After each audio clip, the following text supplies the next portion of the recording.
네, 안녕하세요. 전북대학교 학우 여러분. 오늘 하루도 활기차게 보내고 계신가요? 스포츠 팬들은 종종 새벽에 하는 중계를 보다 잠을 못 자서 그 다음날 피곤해하곤 하죠. 혹시 어젯밤 응원하는 구단 중계를 보다가 밤을 지새운 학우님이 계실까요? 응원하는 구단 경기를 빠짐없이 보고 새로운 소식을 전부 알고 싶은 게 팬들의 마음이죠.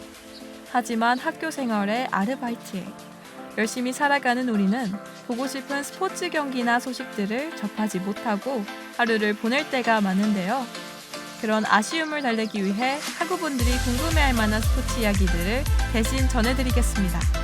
이번 주에는 또 어떤 다양한 일들이 스포츠 세계에서 일어났는지 저희 스포츠나우에서 전부 알려드릴게요.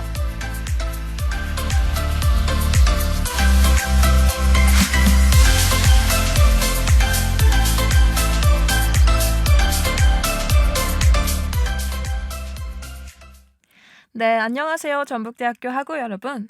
저는 여러분의 모든 스포츠 궁금증을 해소해드릴 스포츠나우의 진행을 맡은 전북대학교 방송국 함영진입니다.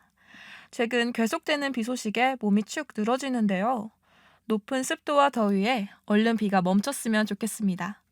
이런 날씨에는 학교에 오는 것이 더욱 힘든 것 같은데요. 학우 여러분들도 다들 학교에 오시기 너무 힘들지 않으신가요? 수업에 과제에 지쳐서 살다 보니 여가 생활을 즐기는 게 점점 힘들어지는 것 같은데요. 이런 아쉬운 마음을 대신 채워드리기 위해 오늘 스포츠나우에서는 아주 흥미로운 소식들 가지고 와봤습니다. 오늘은 양궁에 관해서 이야기해볼까 하는데요. 노래 한 곡 듣고 본격적으로 이야기 나눠보도록 하겠습니다. 송민호의 쏘아. 네, 노래 듣고 왔습니다. 우리나라가 세계적인 양궁 강국이라는 것은 다들 알고 계실 것 같은데요. 올림픽 때마다 좋은 소식을 가지고 오는 효자 종목이죠. 우리 양궁 선수 중 한 명이 또 엄청난 성과를 이뤄냈다는 소식입니다. 바로 현대모비스 소속 강채영 선수인데요. 강채영 선수가 2023년 현대 양궁 월드컵에서 파이널 우승을 거머쥐었다는 소식입니다. 2023 현대 양궁 월드컵 파이널 대회는 9월 9일부터 10일까지 이틀간 멕시코 에르모시오에서 진행되었는데요. 양궁 월드컵 파이널은 4년에 한 번씩 전 세계적으로 양궁 월드컵 시리즈 최강자를 가리는 대회입니다. 1차부터 4차 대회까지 총 4번의 월드컵 개인전 성적으로만 집계되는 월드컵 랭킹 포인트 상위 3명, 개최국 우수 선수 1명을 포함하여 총 8명이 왕중왕을 가리는 대회인데요.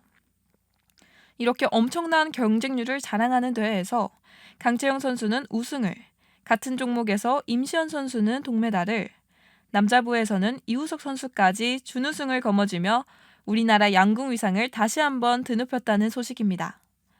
입상하기도 어렵다는 대회에서 파이널 우승이라니 정말 놀라운데요. 그런데 강채영 선수의 우승은 이번이 처음이 아니라고 합니다. 지난 2019년에 개최됐던 양궁 월드컵 경기에서도 우승 경험이 있다고 하는데요. 한 번도 하기 힘든 우승을 연속으로 2번씩이나 하다니 정말 대단한 선수인 것 같습니다.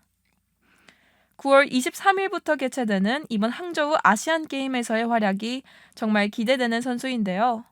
강채영 선수는 이번 양궁 월드컵 우승 후 4년은 긴 시간이었기에 인내심이 필요했다. 이번 우승은 나에게 용기를 주고 또 내 모든 것을 보여줬기에 완벽했다라며 웃음 소감을 밝혔습니다. 활 한 발 한 발에 얼마나 많은 노력과 땀이 담겨 있는지 느낄 수 있는 말이죠. 4년 동안 단 한 번의 기회를 위해 쉬지 않고 노력한다는 것은 정말 힘들 것 같습니다. 까마득히 멀게 느껴지고 성적이 부진하면 멘탈도 무너지고 한 번의 실수가 내 4년의 노력을 물거품으로 만들어버릴 수도 있는데요. 이것은 정말 가혹한 일인 것 같습니다. 그 모든 것을 극복하며 끝내는 좋은 성적을 낸 강채영 선수에게 진심을 담아 박수를 보내고 싶어지는데요. 노래 한 곡 듣고 와서 더 자세한 이야기 들려드릴게요. 세븐틴의 박수.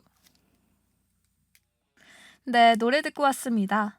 여러분, 아까 강채영 선수가 현대 모비스 소속이라고 잠깐 언급했었는데요. 국내 양궁 프로팀이 굉장히 많다는 사실 알고 계셨나요? 울산, 광주, 부산을 비롯한 거의 각 지역마다 양궁 구단이 있다고 하는데요. 강채영 선수가 소속되어 있는 현대모비스 역시 울산광역시를 연고로 현대에서 세운 여자 양궁팀입니다.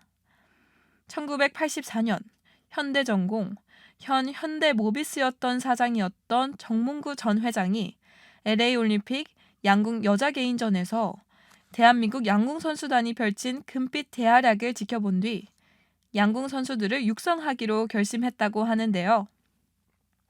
정몽구 회장의 엄청난 추진력으로 결심한 지 불과 1년 후인 1985년에는 현대 양궁 협회장에 취임하고 1980년에 현대 모비스에서는 여자 양궁단을, 현대제철에는 남자 양궁단을 창단했습니다. 정몽구 회장이 1985년부터 1997년까지 양궁협회장을 역임하면서 한국 양궁이 세계 최고의 위상과 실력을 가질 수 있도록 후원을 아끼지 않은 공로를 기리기 위해 대한양궁협회에서 정몽구배라는 이름으로 국내 양궁 경기도 굉장히 크게 개최한다고 하는데요. 2019년에는 대회 상금으로 최종 1위에 각 1억 원, 2위에는 각 5천만 원, 3위에는 각 2,500만 원 등 총 4억 5천만 원가량이 지급됐다고 합니다. 정말 억소리 나는 대회인데요. 대회 상금이 이 정도면 현대에서 양궁 사업 육성을 위해 사용한 돈이 얼마나 어마어마할지 예상이 가시나요? 우리나라의 양궁이 이 정도로 발전한 데에는 현대 정몽구 회장의 기여가 클 것이라는 생각이 듭니다. 외국에서 우리나라의 양궁을 배우기 위해 방문한 선수들이 우리나라의 코치 시스템이 엄청나게 체계적이어서 다들 놀랄 정도라고 하는데요. 다시 한번 우리나라가 정말 대단하다는 생각이 드는 이야기입니다. 노래 한 곡 듣고 올게요. 위켄드의 Die For You. 네, 노래 듣고 왔습니다. 이제 곧 항저우 아시안게임이 열리죠. 원래는 2022년 9월 10일부터 9월 25일까지 열릴 예정이었으나 코로나19의 여파로 1년 정도 연기되어 다가올 9월 23일부터 10월 8일까지 총 16일간 중국 항저우에서 개최될 예정입니다. 제19회 하계 아시안게임인데요. 대회의 공식 명칭은 바뀌지 않고 2022년 아시안게임 이름을 그대로 사용한다고 합니다. 23일이면 벌써 이번 주 토요일인데요. 정말 얼마 남지 않은 게 실감이 됩니다. 다들 너무 기대되지 않으신가요? 저는 항상 아시안게임이 열릴 때마다 양궁 경기는 빼놓지 않고 챙겨보는 편인데요. 이번에도 역시 무척 기대됩니다. 이번 아시안게임에서 가장 기대되는 선수를 꼽으라고 한다면 저는 앞서 말씀드린 강채영 선수를 꼽을 것 같은데요. 양궁 국가대표 선수들 중 가장 물이 오른 선수이기도 하고 각종 대회에서 수상을 휩쓸고 있는 만큼 더 기대가 되는 것 같습니다. 강채영 선수는 초등학교 시절 양궁을 호기심으로 접한 후로부터 양궁 선수가 되고 싶다는 꿈을 가졌다고 하는데요. 초등학교 2학년부터 활 잡는 자세를 포함한 기본기를 2달 동안이나 연습했다고 합니다. 경희대학교에 입학한 이후로는 대한민국 양궁 국가대표팀에 합류해 각종 세계대회에서도 두각을 나타내며 신궁이라는 타이틀도 얻었는데요. 이른 나이부터 대표팀에 합류했기 때문인지 강채영 선수는 대표팀 내에서도 가장 막내였는데 대표팀 선배님들이 많이 챙겨주고 끌어주었다고 밝혔습니다.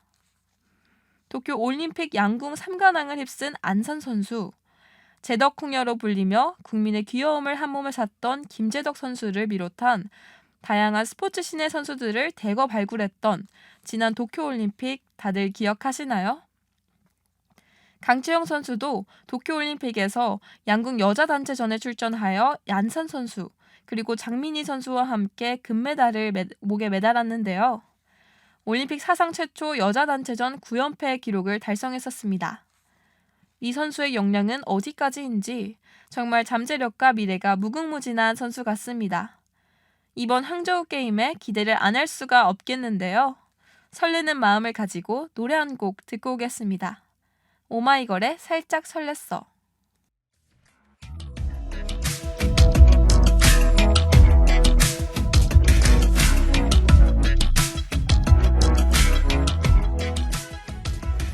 지금은 1시 38분. 현재 여러분은 매주 다양한 스포츠 소식들을 전해주는 스포츠나우와 함께하고 계십니다. 그럼 지금부터 이번 주 해외 축구 리그 소식 함께 알아볼까요?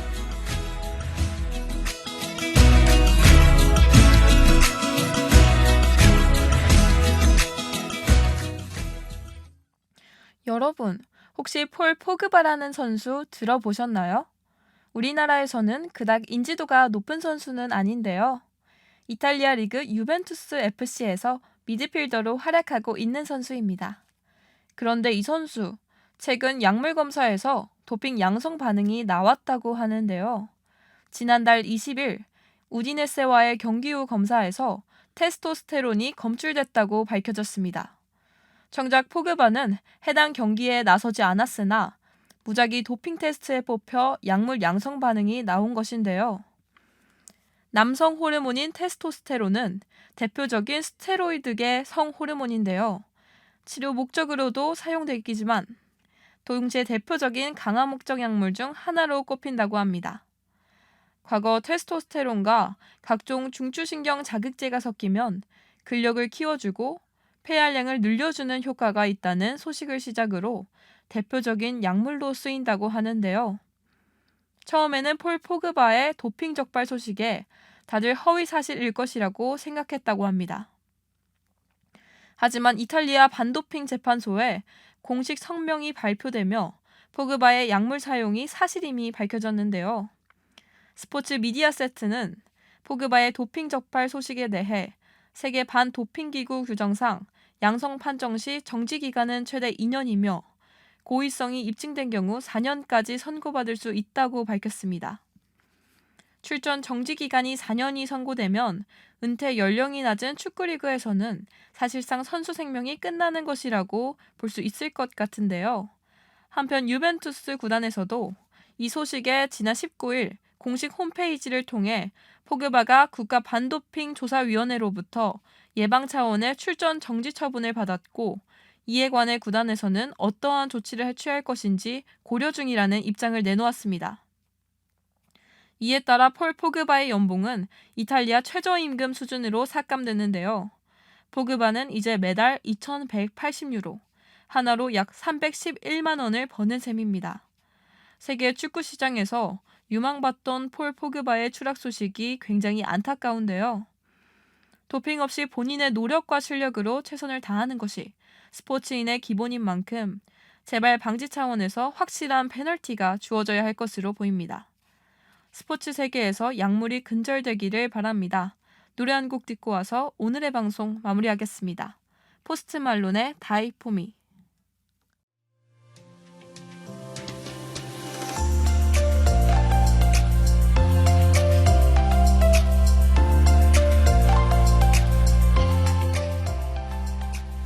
오늘 양궁과 축구 소식들에 관해 많은 이야기 나누어 보았는데요. 강채영 선수와 현대모비스, 23일 개최되는 항저우 게임, 그리고 폴 포그바의 도핑 소식까지 정말 다양한 선수와 소식들을 말씀드렸죠. 그 중에서 가장 기억에 남는 것은 폴 포그바의 도핑 소식인데요. 도핑은 승리를 위해서라도 불의한 일은 하지 말아야 한다는 스포츠맨십에 어긋나는 정말 가장 하지 말아야 할 금단의 구역이죠. 도핑 없이 본인의 힘만으로 한계에 도전하는 선수들과 달리 자신의 힘이 아닌 것에 욕심내는 것이니까요. 스포츠계에서는 도핑 근절을 위해 무작위 대상 도핑 테스트를 포함한 다양한 노력을 하고 있지만 아직도 이런 선수들이 나오는 것을 보면 승리를 위해서는 양심도 저버리고 무엇이든 할 수 있다는 생각을 가진 사람들이 꽤나 많은 것 같습니다.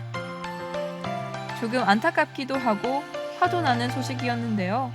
이번 주 스포츠 소식들에 관해 저희 스포츠나우에서 준비한 소식들은 여기까지입니다. 바쁘다 바빠 현대사회를 사느라 좋아하는 스포츠 소식을 접하기 힘든 학우분들을 위해 준비한 오늘의 스포츠나우 어떠셨나요?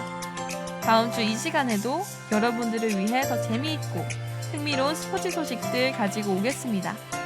지금까지 제작과 진행의 하명진, 연출의 정수연, 기술의 이용희, 모니터 이채연이었습니다. 감사합니다.